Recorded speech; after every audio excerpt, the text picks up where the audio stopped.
Hi, everybody. Welcome to English Digest. I'm Stephanie. I am Tom, and today is our Discovery Unit. And, of course, that means we're talking about a TV show which you can see on the Discovery Channel. Discover Your World. And what we are doing today is tasting the world with Len and Ainsley. I actually know who this Len Goodman is. You do? Yeah, he was a judge. He still is a judge on the American version of the British show called Strictly Come Dancing. It's called Dancing with the Stars. And he was one of the judges. He's crazy. I can't believe he's 72. Wow, he looks like he's about 60 maybe. Wow, he's funny. Anyway, we're going to be talking about a show that he and his friend Ainsley, I don't know who Ainsley is, I don't think, actually host. Very fun. It's called Len and Ainsley's Big Food Adventure. Well, this is kind of unrelated, but when I see the word Len, it reminds me of an old Canadian band called Len, and they were a one-hit wonder with a song called Steal My Sunshine. Never heard of them. Which came out in the 90s. Actually, it's a kind of a fun song, but in any case, that's unrelated, but it does have something to do with the name Len. It's not a name you see too often, but Len and Ainsley are tasting the world. This does not mean they are getting down on their hands and knees and sticking out their tongues and licking the ground. Eating dirt? To see what the world tastes like, the world at our feet. Actually, they're just traveling to different parts of the world to taste different kinds of food. Actually, I think they're doing a lot of that in England itself because lots of different kinds of ethnic groups and international communities have set up their communities in England there. So a lot of immigrants in England now. You betcha. And, of course, it's a great place to be if you like to try and sample different kinds of food from different parts of the world. So let's do that today, everybody. Let's taste the world with Len and Ainsley. We're going to read today's lesson right now.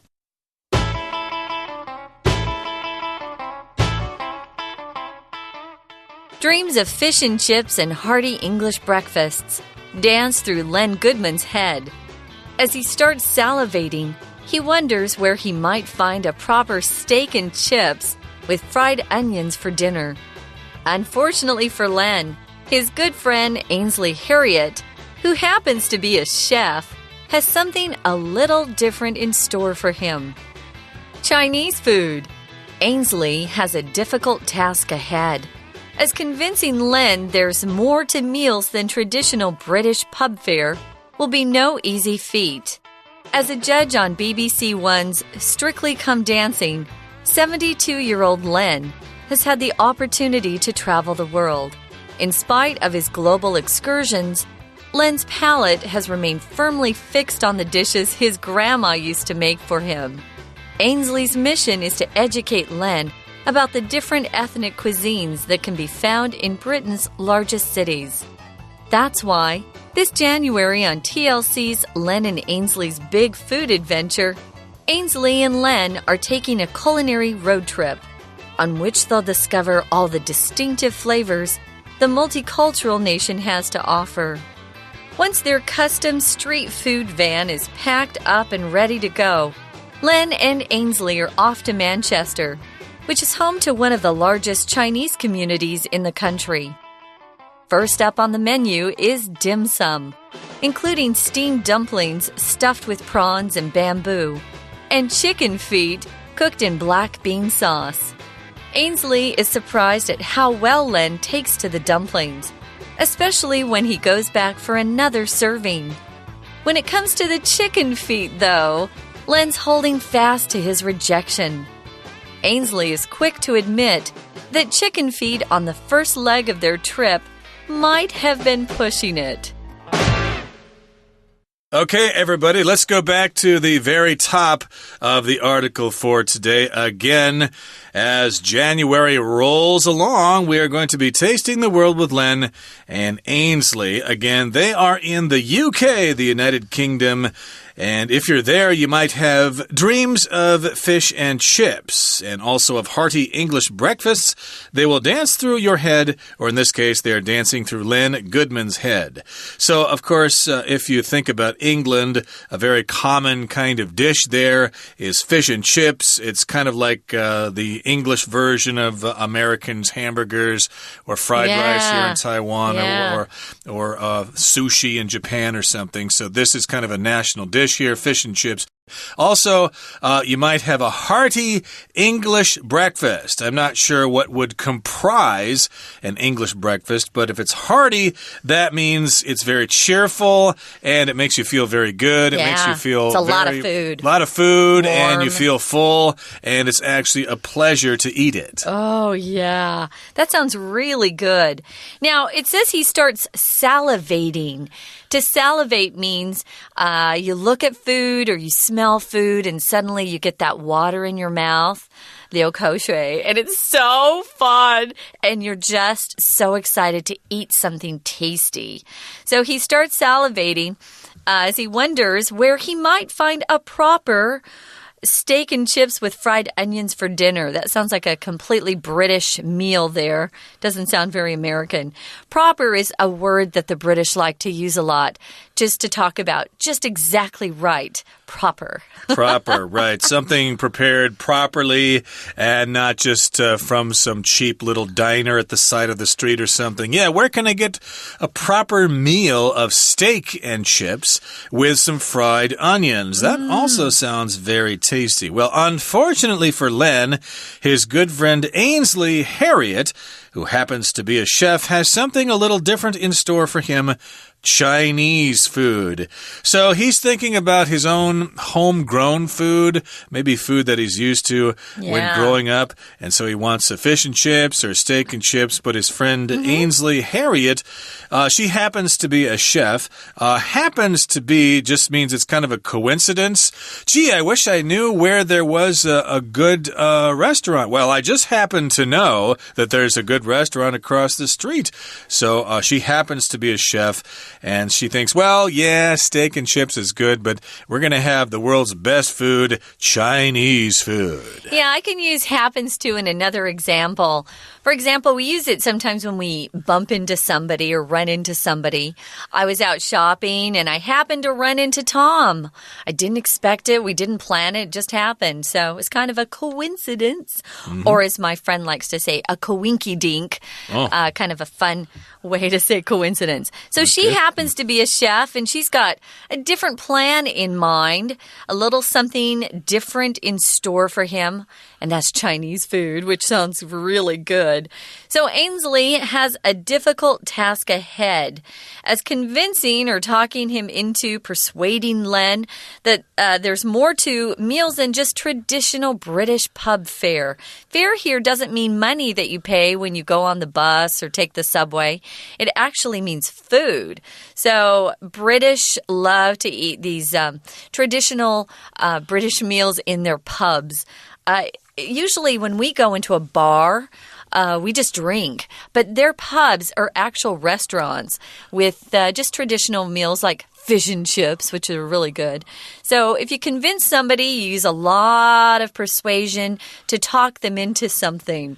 And she's trying to talk him into eating or trying something besides just his traditional British food. Yeah, I think you mentioned that this fella, Len here, is actually over 70. So he might be set in his ways. He might be used to eating British food and British pub fare and stuff like that. Yeah. And he's not really open to trying new things. So that's why she's got quite a difficult task ahead of her. Yeah. She needs to convince him or persuade him that, hey, there's more to life. There is more to meals than just that traditional British pub fare with a pint or whatever, and the fish and chips or those meat pies or Yorkshire pudding or whatever it is they eat when they go down to the pub. Okay, well, it's no easy feat. I should probably say something about that. Feat here just means an accomplishment, so no easy feat just means it's not going to be easy to do that. Notice it's not spelled F-E-E-T. It's F-E-A-T. Yeah, like a physical accomplishment in particular. As a judge on BBC One's Strictly Come Dancing, 72-year-old Len has had the opportunity to travel the world. Yeah, it sure has. BBC has different TV channels. Actually, in England, they have ITV too. It's another channel. But BBC One, BBC Two, BBC Three, BBC Four, they all exist. They've got the radio shows too, Radio 1, Radio 2, etc. They do. So I guess this is some kind of TV show. It's a dancing show. Yep, Strictly Come Dancing. It's very fun. Partner dancing, like ballroom dancing. Like I said, this was the original show. And then the U.S. came up with their version called Dance with the Stars, which is also very popular. And they invited Len to come be a judge in the U.S. But he's had a great time being a judge on this show, and he's had the opportunity to travel the world. An opportunity is a chance to get to do something. So that's pretty fun. That's right. But again, he's still kind of stuck in his ways, and he still likes that British pub fare.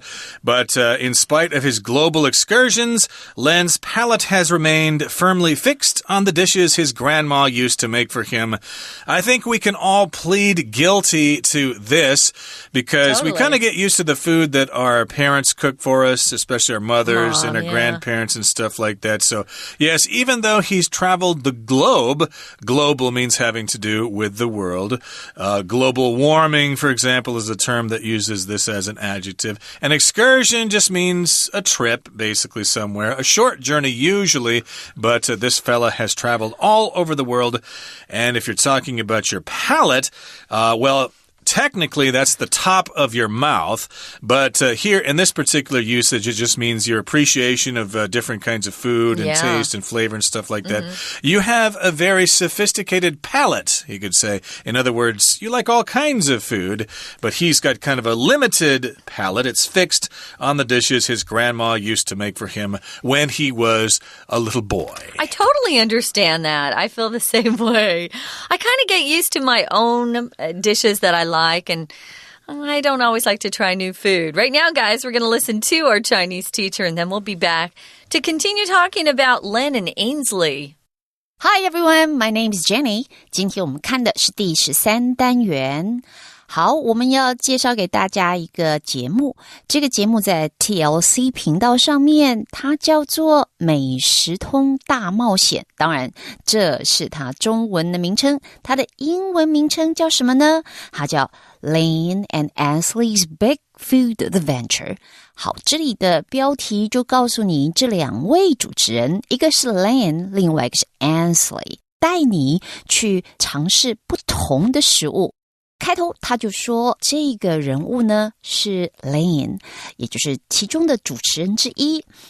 他脑袋瓜里面呢在编一个梦想，吃的是炸鱼薯条，还有英式早餐。不过这句话呢写得很美，因为他提到这个梦想是 dance through Len Goodman's head， 他用 dance在他脑袋里头飞舞。那因为呢他其实当然是热爱英国食物，而且有趣的就是说他有一个好朋友，这个好朋友就是另外一个主持人 Ainsley 是一个 chef， 他是一个厨师。他想要呢准备不一样的东西让 Len 来尝试。其实除了英国美食，还有其他各种不同的美食，他应该去试试看。好，这边内容里头还提到说，要说服 Len 去吃别的东西呀，这可是一件很难的任务呢。为什么？看到第一段的后面这句 Us convincing Len's Us 就代表因为说你要convincing Len there's more to meals than traditional British pub fare。 好， there's more to 这个片语它的意思就是还有什么。那比起这种传统的不仅只有传统的英式美食，其实还有别的美食他应该要试试看哦。可是这个对 Len 可不是那么容易接受，下面就要看他们怎么开始这个大冒险。好， Len 呢，他其实环游过全世界当然也吃过各种食物，不过他最喜欢的还是他的祖母过去为他经常做的菜。好，谈到了过去经常做什么，大家注意到了 used to。其实 used to 这个片语我们也常常提，但是往往会跟 be used to 混在一起，要特别注意咯。used to 这是一个动词片语，而且本身就是过去式，那表示以前怎么样，当然表示现在可能就不是如此咯。used to 加原动，过去经常。We're going to take a quick break. Stay tuned. We'll be right back.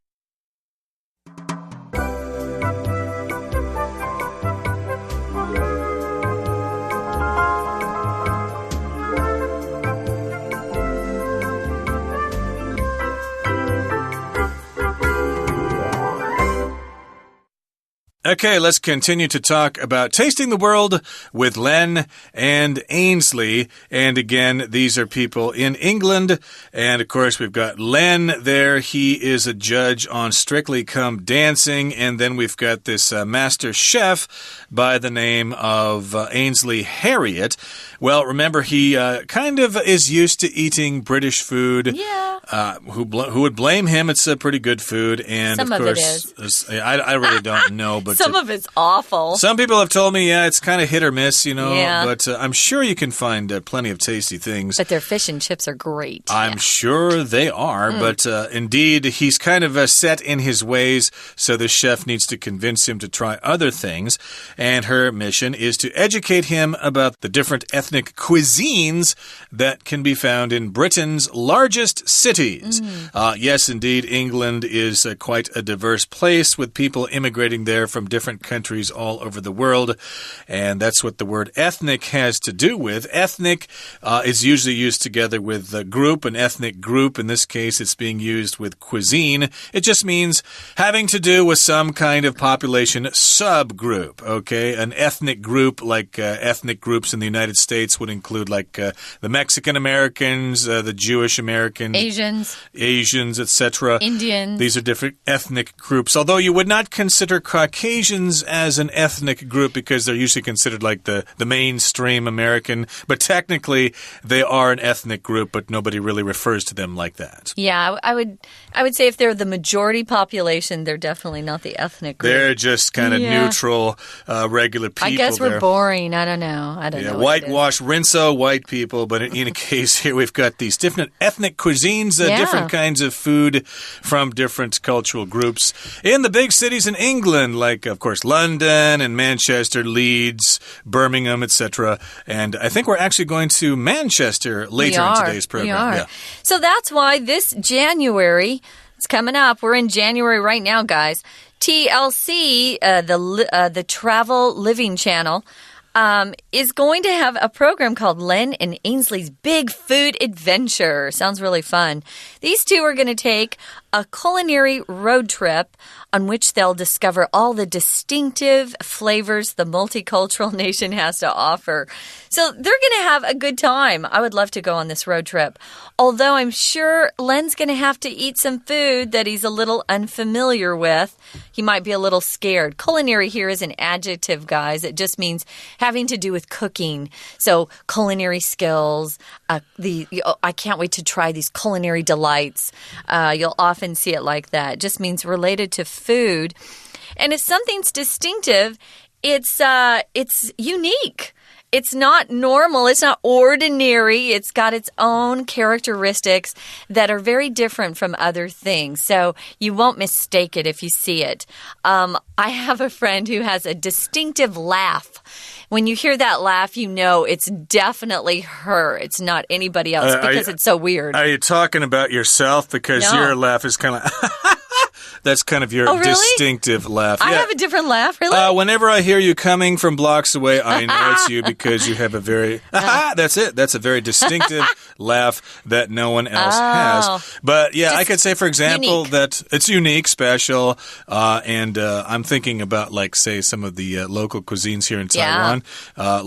We all like niu rou mian, you know? Oh, yeah. And, I know a place in Ximending, you know, that has a very distinctive flavor.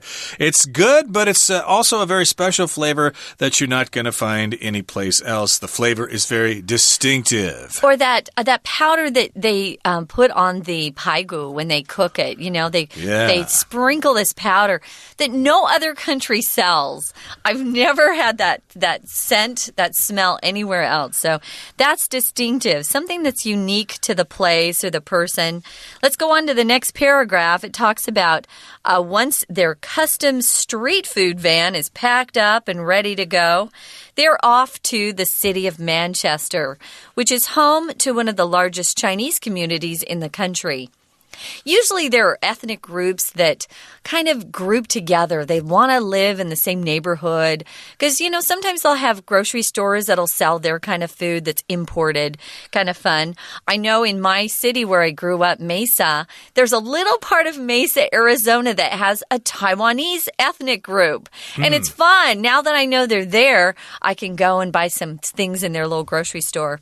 So they've got the food van. It says it's a custom street food van. You've seen these food vans that are getting really popular, I'm sure, on TV. I haven't seen any in Taiwan yet. Have you, Tom?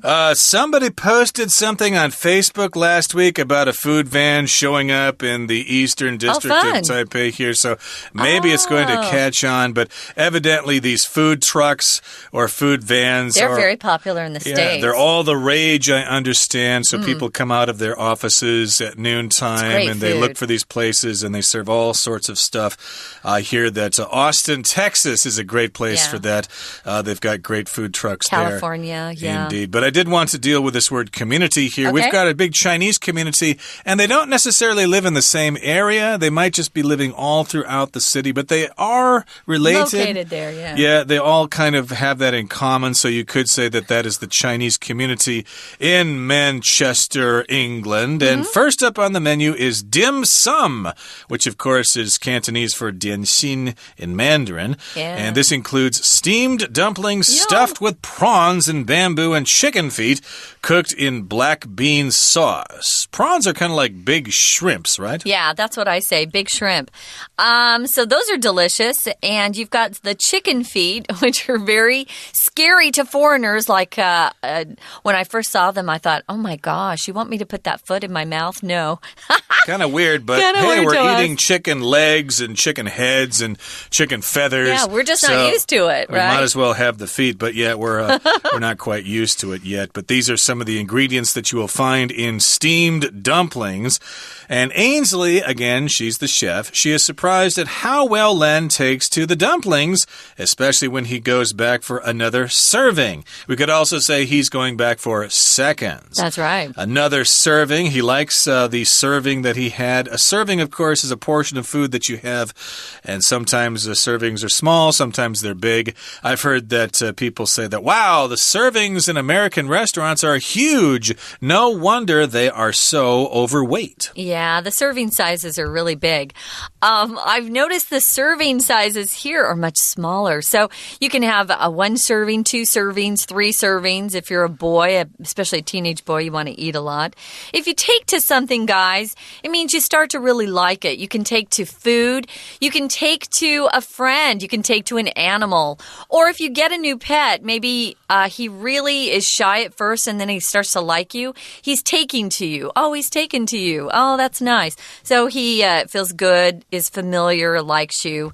So Len takes to the dumplings. He likes them. And he goes back for another serving. When it comes to the chicken feet, though, woo, watch out. Scary stuff. He's holding fast to his rejection. If you hold fast to something, guys, you don't let go.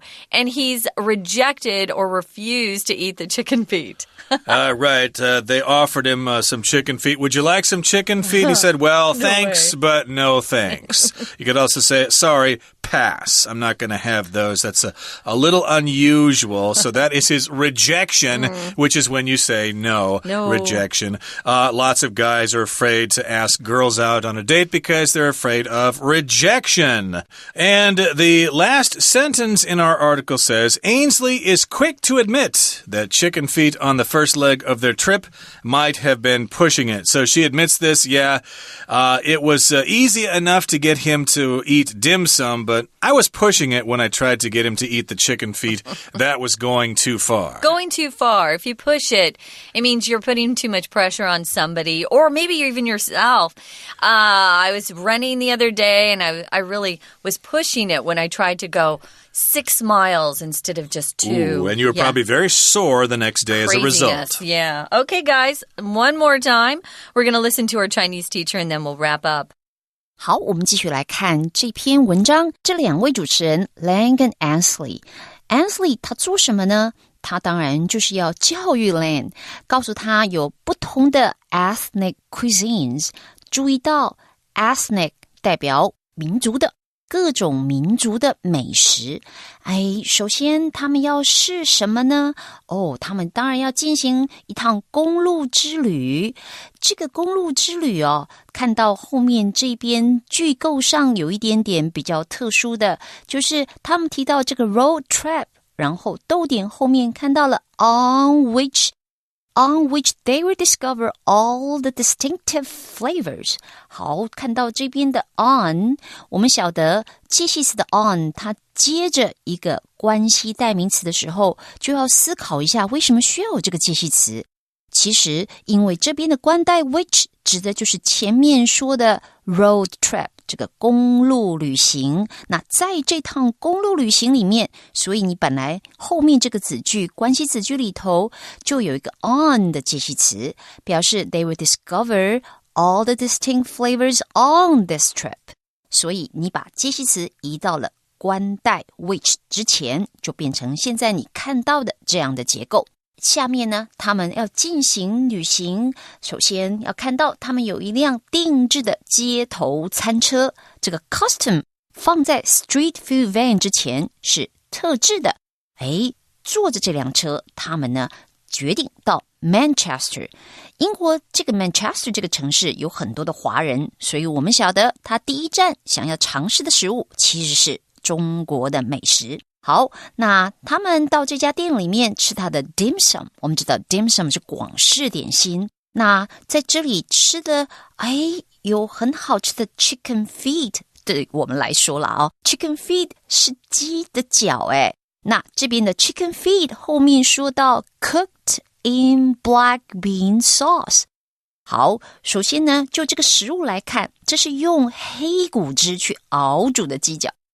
这个 cooked 是过去分词因为你要修饰说这个 feet 是怎么煮，它是被煮的，被怎么熬煮的，所以基本上这里有一个分词的结构，你用被动的过去分词来表示有一个被动的含义。好，除了这一点之外，我们要回到食物本身。这个食物呢，对于 Lane 来说可能就有点难以接受了。不过Ainsley 他比较惊讶的是说Lane 他竟然喜欢吃饺子。好， take two 就代表喜欢。